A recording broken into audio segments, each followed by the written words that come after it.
Notebook IAS आपकी सफलता है हमारा मिशन। हेलो दोस्तों, स्वागत है आपका आपके पसंदीदा यूट्यूब प्लेटफॉर्म नोट्सबुक आईएएस पे। तो कैसे हैं दोस्तों? आज हम लोगों का जो है टॉपिक है वह बहुत ही हॉट टॉपिक है जो यूएस से रिलेटेड है। अब ये टॉपिक क्यों लेके आना पड़ा, उसका कारण है, आपने आज देखा भी होगा इंडियन एक्सप्रेस वगैरह में आप ये आर्टिकल निकला हुआ था कि भारत जो है जो आयात करता है, जो ईंधन आयात किया जाता है भारत के द्वारा। हालांकि भारत ने पहले ही प्रतिबद्धता जताई है सभी मंचों पे कि भारत अपने नेशन फर्स्ट की जो पॉलिसी है उसको ही जो है फॉलो करेगा। तो कुछ समय पहले आपने देखा कि यूएस के द्वारा जो है भारत पे क्या लगाया जाता है, टेरिफ लगाया जाता है। वह टेरिफ बढ़ता बढ़ता और बढ़ता चला जाता है। ठीक है, इससे एक बहुत सारे मामले भी आते हैं बीच में, जिसमें रसिया से व्यापार न करने की भी बात की जाती है, रसिया से क्रूड ऑयल जो है न खरीदने की भी बात की जाती है यूएस के द्वारा। हालांकि जो कहा जाता है वो एक तरह से चेतावनी के रूप में कहा जाता है, और भारत जो है उस समय भी कहता है कि हम जो है नेशन फर्स्ट वाला बात करेंगे, और तर्कनुमा जो है अपना एक बात रखता है कि जो जितना भारत आयात कर रहा है रसिया से जो ऑयल का, उससे ज्यादा जो आयात है यूरोपियन कंट्री कर रहे हैं, अमेरिका कर रहा है ना। वो डेटा के जो साक्ष्य था उसके द्वारा भारत ने रखा था। अभी आप देखेंगे कि जो सिलेंडर है, गैस सिलेंडर जो एलपीजी है, लिक्विफाइड पेट्रोलियम गैस, है ना। अच्छा, एक ऐसा ईंधन है जिसमें गंध नहीं होता है, इसके बारे में थोड़ा सा आप लोग जान लीजिएगा, ठीक ना। ये एक ऐसा ईंधन होता है जिसमें गंध नहीं होता है, बिल्कुल ही गंध नहीं होता है। यहाँ से बीपीएससी ने प्रश्न पूछा भी है पहले का, ठीक ना। तो एलपीजी जो सिलेंडर आप देखते हैं, जो घरों में ईंधन मुख्य रूप से भोजन बनाने के रूप में जिसका प्रयोग किया जाता है, उसमें अगर देखेंगे तो गंध नहीं होता है।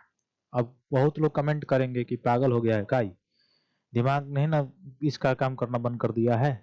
हम तो देखें अपने घरों में कि जब कभी गैस लीकेज होता है तो बदबू देता है। बिल्कुल दिखाई मतलब दिखाई नहीं देता है, लेकिन ऐसा महसूस होता है, क्योंकि गैस है तो गैस तो दिखाई देगा नहीं। तो फिर ये कैसे बात बतिया रहा है? मैं बिल्कुल सही बात बोल रहा हूँ कि जो एलपीजी होता है, जो एलपीजी सिलेंडर है, उसमें गंध नहीं होता है, वो गंधहीन गैस है, ठीक ना। लिक्विफाइड पेट्रोलियम गैस जो है वो गंधहीन है, उसमें ब्यूटेन होता है, आपको पता भी होगा। लेकिन उसके गंध को मुख्य रूप से अगर देखा जाए तो मतलब जैसे लीकेज को जैसे खतरे से बचाने के लिए, है ना। अब देखिए जो एलपीजी है, इसमें तुरंत अगर एक फायर के निकट आएगा तो तुरंत इसमें मुख्य रूप से क्या लग जाता है, आग लग जाता है। तो अगर समझिए कि अगर इसमें इस एलपीजी में गंध ना हो, और आपके घर में या आपके घर में नहीं, सपोज दैट कहीं पे भी एलपीजी हो और उसमें गंध नहीं है, स्मेल नहीं है इसका, और यह लीकेज हो गया है, तो उस समय क्या होगा? उस समय यही होगा कि अगर कोई व्यक्ति भोजन बनाने या कोई कार्य करने या आग जो है जलाने जा रहा है तो वहां पे सिलेंडर ब्लास्ट कर जाएगा, और बहुत बड़े मात्रा में जो है जान माल की हानि होगी। हो सकती है, बिल्कुल हो सकती है। तो इसी से बचाने के लिए, इसको बचाने के लिए इसमें मिलाया गया होता है क्या, मेथिल मरकेप्टन। इसका नाम थोड़ा सा मैं लिख दे रहा हूं, आप लोग लिख लेंगे। क्या मिलाया गया होता है? मेथिल मरकेप्टन, ठीक ना। मेथिल मरकेप्टन मिलाया गया होता है। अब आप बोलेंगे मेथिल मरकेप्टन क्या कार्य करता है, काम क्या है इसका? देखिए यहाँ से बीपीएससी ने प्रश्न पूछा है पहले का कि एलपीजी में कौन सा गैस मिलाया जाता है जिसके चलते गंध जो है महसूस किया जाता है, तो वो होता है मेथिल जो है मरकेप्टन होता है। अब ये मेथिल मरकेप्टन इसीलिए सिलेंडर्स में मिलाया जाता है एलपीजी में, ताकि कहीं पर भी अगर लीकेज होगा तो क्या होगा, उसमें से मेथिल मरकेप्टन भी निकलेगा। और मेथिल मरकेप्टन एक ऐसा गैस है जिसका अपना स्मेल होता है, जिसका अपना जो है गंध होता है। अब इसका गंध निकलने लगेगा, जैसे अगर लीकेज होगा तो इसमें गैस में एलपीजी में अगर इसको भरा गया है मेथिल मरकेप्टन का, तो उसमें से गैस का लीकेज हो रहा है तो इसका भी लीकेज होगा, इसका भी स्मेल जो है पूरे चारों तरफ क्या होगा, फैलेगा। अब चारों तरफ जब इसका स्मेल फैलेगा तो आसानी से पहले ही पहचान हो जाएगी कि हाँ कहीं पे सिलेंडर जो है वो लीकेज हो रहा है। तो उसमें आसानी से पहले यानी अर्ली माध्यम से अगर कहा जाए तो आग लगने से क्या किया जा सकता है, बचाव किया जा सकता है या बचा जा सकता है, ठीक ना। तो इसलिए इसमें क्या मिलाया गया होता है, मेथिल मरकैप्टन, ठीक। ये तो बात ये हो गई। दूसरी बात जो हम लोग पढ़ रहे हैं आज, जो सुर्खियों में बना हुआ है, उसका कारण ये है कि भारत में अगर आप देखेंगे सब्सिडी पर जो है एलपीजी मिलता है, ये सभी को आपको पता होगा। इसमें बहुत सारी योजनाएँ भी आपने देखा होगा कि उज्ज्वला योजना जो है इसमें चलाया गया गवर्नमेंट के द्वारा और बहुत बड़ा इनिशिएटिव लिया गया था। जिसके कारण जो है जैसे पहले ग्रामीण क्षेत्रों में ज़्यादातर अगर आप देखेंगे तो ग्रामीण क्षेत्रों में किसका प्रयोग किया जाता था? लकड़ी का या जो वनों में मिलने वाली जो पत्तियाँ होती थी, है ना? या गन्ने का जो है पत्तियाँ होती थी, सूखी हुई जो पत्तियाँ, उसका या पुआल का प्रयोग करके जो है भोजन को पकाया जाता था। उसको पकाने से यानी उससे पकाने से क्या होता था कि एक तो जो महिलाएँ जो भोजन पकाती थी, उनके आँख जो है खराब हो जाते थे, फेफड़े पर जो है प्रभाव पड़ता था, ठीक है? और दूसरा जो है वह सीधे-सीधे कार्बन डाइऑक्साइड गैस जो है, विषैली गैस जो है, हालाँकि कार्बन मोनोऑक्साइड विषैली ज़्यादा है, तो इन सभी गैसों का उत्सर्जन भी होता था।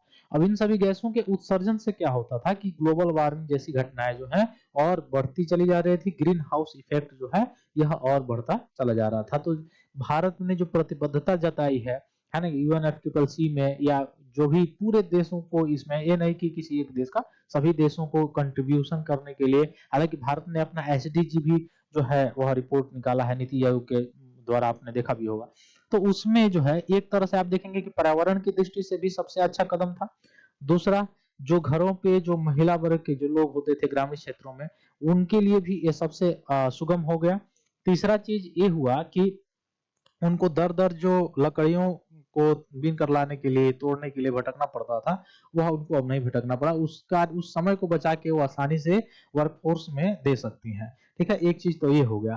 तीसरा पॉइंट अगर आप देखेंगे तो उसमें देखेंगे कि एलपीजी के आ जाने से जैसे पहले ग्रामीण क्षेत्रों में बहुत ज़्यादा आग लगता था, पुआल वगैरह से बना के वैसे छोड़ दिया वैसे ठीक है? तो ये सारी चीज़ें। लेकिन इसके कंसर्न भी हैं कि ग्रामीण क्षेत्रों में अगर एलपीजी है तो वहाँ पे महिला या पुरुष जो भी लोग हैं, जो लोग पुराने रीति-रिवाज के हैं, जो लोग मतलब गैस का यूज़ करना नहीं जानते हैं, उनको जागरूकता रूपी उनको जो है बताया जाए, उनको समझाया जाए कैसे कब बंद करना है, किस तरह बंद कर देना है, ठीक ना? ये सारी चीज़ों का जागरूकता होना चाहिए। तो जिससे आसानी से अब पहले जो है आप देखेंगे तो मकान भी जो है वो ज़्यादा घास-फूस का हुआ करता था, अब तो थोड़ा जो है वो उसकी संख्या आप देखते जाएँगे धीरे-धीरे जो है कम होती चली गई है, बहुत सारी योजनाओं के तहत या मुख्य रूप से जो पर्सनल इनकम लोगों का बढ़ा है उसके लिए भी। तो ये एलपीजी की हम लोग बात कर रहे थे। अब ये एलपीजी सब्सिडी के रूप में भी मिलता है क्योंकि बहुत सारे इसमें क्वेश्चन भी थे कि अगर महिलाओं या छोट जो सुदूर जो गरीब तबके के लोग हैं वह कहाँ से उनके पास पैसा होगा कि वो एलपीजी कंज्यूम कर पाएंगे और कंज्यूम करके फिर अपना जो है फूड वगैरह जाए बना पाएंगे है ना सबसे बड़ा कंसर्न था पहले तो वो लकड़ी बीन के लाते थे वैसे हो जाता था काम तो पर्यावरण की दृष्टि से तो सही हुआ या अगर बीमारी की दृष्टि से भी देखा जाए तो सही हुआ लेकिन अगर देखा जाए एक सबसे निचले तबके का जो व्यक्ति है उसके लिए थोड़ा सा कंसर्न था तो इसीलिए उज्ज्वला योजना भी दिया गया हालांकि उज्ज्वला योजना में प्रत्येक मंथ में फ्री में सिलेंडर तो मिलता नहीं है तो उसके लिए अगर देखेंगे सब्सिडी के रूप में इसका मुख्य रूप से वितरण शुरू हुआ उसके बाद से भी अगर आप देखेंगे तो सिलेंडर का जो मूल्य है वह देखेंगे आपकी 950 10 मतलब 1000 950 के आसपास है ठीक ना उसमें सब्सिडी मिलती है 200 300 वो सब्सिडी भी उसका मतलब अब क्या ही बताया जाए है ना वो भी प्राइवेट रूप से अगर आप लिए हुए हैं सिलेंडर तो उसमें और भी दिक्कत है ठीक ना सब्सिडी की तो ये सारी चीजें हैं अब यह क्यों ऐसा होता है क्योंकि भारत में जो ईंधन है जैसे पेट्रोलियम ही हो गया पेट्रोलियम का भी दाम जो घटता और बढ़ता है उसका भी सबसे बड़ा जो है कंसर्न वह क्या है कि भारत के पास जो है वह उतने लेवल पर ईंधन का उत्पादन जो है नहीं हो पाता है ठीक ना तो वह कंज्यूम करता है जैसे गल्फ कंट्रीज हो गए या रसिया हो गया ठीक ना वहां से ये सब देशों से क्या करता है मतलब आयात करता है ठीक ना यानी इंपोर्ट करता है ठीक वैसे ही एलपीजी भी का भी क्या करता है भारत आयात करता है तो वैश्विक लेवल पर जो अस्थिरता होगी तो उसमें क्या होगा इस पे भी प्रभाव पड़ेगा सीधी सी बात है तो इस पे भी प्रभाव पड़ सकता है तो इसलिए जो है जो सिलेंडर के रेट है वह थोड़ा सा हाई या कम जो है होता रहता है या ईंधन का जो रेट है आप देखेंगे या पेट्रोलियम का रेट है वह हाई और लो होते रहता है तो इसके लिए गवर्नमेंट ने अभी यूएस चूंकि यूएस से जो टैरिफ यूएस ने लगाया है और किस तर्क भी लगाया है उस पर मैं नहीं जाऊंगा वो आप लोगों ने पढ़ा है वो मैंने बहुत सारे क्लासरूम में बताया है तो यूएस से आप मुख्य रूप से भारत ने डील किया हुआ है कि लगभग जितना आयात होता है सिलेंडर अपने वहां उस आयात का लगभग 10% सिलेंडर जो है यूएस से जो है अब आयात होगा तो आयात होगा तो सीधे सीधे क्या होगा 2 या 3 देशों से अलग अलग देशों से होगा तो सीधे सीधे सिलेंडर के रेट पर भी इफेक्ट पड़ेगा यानी ये बात बताई जा रही है कि इस पे इसका जो मूल्य है वो घट सकता है ठीक है एलपीजी का सिलेंडर का अब बात आती है थोड़ा सा एक पॉइंट और, वह कौन सा पॉइंट है, वह पॉइंट है ट्रेड डेफिसिट का, ठीक ना। क्योंकि आपको पता होगा कि आयात अगर हमारा जितना ही बढ़ता चला जाएगा उतना ही हमारा ट्रेड क्या होगा, वह ट्रेड जो है डेफिसिट में हम चले जाएंगे, यानी आयात घाटा में जो है वो व्यापार घाटा में जो है हम चले जाएंगे। तो इसमें अगर अमेरिका से अगर देखा जाए, अमेरिका से अभी पिछले मंथ का रिपोर्ट था कि हमारा जो एक्सपोर्ट जो है वह कम हुआ है अमेरिका से, मतलब निर्यात जो है वो थोड़ा डिक्लाइन हुआ है, लेकिन इंपोर्ट भी, यह भी थोड़ा सा डिक्लाइन हुआ है। लेकिन अगर इन दोनों की बात किया जाए, इंपोर्ट एक्सपोर्ट की, मतलब निर्यात आयात की, मतलब ये है एक्सपोर्ट का मतलब निर्यात और इंपोर्ट का मतलब आयात, अगर इन दोनों की बात किया जाए, अभी भी अगर इंपोर्ट भी ज्यादा है, अगर थोड़ा सा बढ़ा भी है इंपोर्ट और एक्सपोर्ट घटा भी है टैरिफ के द्वारा, उसके बावजूद भी यूएस के साथ जो है भारत का अगर ट्रेड देखा जाए, इंडिया का जो है ट्रेड देखा जाए, अगर यूएस के साथ देखेंगे तो अभी भी यूएस के साथ जो है भारत जो है वह सरप्लस में है, यानी ट्रेड सरप्लस में ही आपको दिखाई देगा। अब आप बोलेंगे कि ट्रेड सरप्लस में इंडिया क्यों है यूएस के साथ, इसका कारण, इसका मतलब क्या मतलब हुआ, इसका मतलब ये हुआ कि भारत का अभी भी जो एक्सपोर्ट है यूएस के साथ, यानी निर्यात है, वह आयात से, इंपोर्ट से जो है वो ज्यादा है। यही कारण है कि यूएस से अभी हम जो है सरप्लस में बने हुए हैं, ट्रेड सरप्लस में बने हुए हैं, ठीक है। तो ये चीजें आपको समझ में आ गई होगी, या क्यों मैं इस बात को बता रहा था, इकोनॉमी से संबंधित है, ठीक ना। अब लॉन्ग टर्म कॉन्ट्रैक्ट हुआ है इसमें, यानी भारत आने वाले वर्षों तक अमेरिकी एलपीजी पर एक तय मात्रा पर निर्भर रहेगा। ये सारी चीजें, कीमत में भी स्थिरता रहेगी, स्टेबिलिटी रहेगी। ये सब चीज के लिए जो है भारत यूएस जो है यह डील हुआ है, जिसमें आप देखेंगे कि जो एलपीजी की जो है वो उसका मुख्य रूप से क्या किया जाएगा, जितना भी आयात होता है उसका 10% आयात जो है, जो आवश्यकता है उसका जो है भारत पूरा करने वाला है, कहां से, यूएस से जो है पूरा करने वाला है। अब एलपीजी की खपत में आप देखेंगे कि 2014 में 55% घरेलू पहुंच था, वही 2024 में 99% पहुंच गया है। उज्ज्वला योजना के बारे में मैंने बताया ही आपको अभी, ठीक ना, जिसके कारण बहुत सारे जो है ग्रामीण परिवारों में एलपीजी का जो है यूज होने लगा है, ठीक ना। अब 2047 तक भारत को ऊर्जा आत्मनिर्भर बनाने का लक्ष्य भी रखना, यह भी दर्शाता है कि ये सारे जो ईंधन क्षेत्र हैं वहां पे भी भारत को कार्य करना बिल्कुल जरूरी है, जिस क्षेत्र में भारत जो है ये काम कर भी रहा है, ठीक है।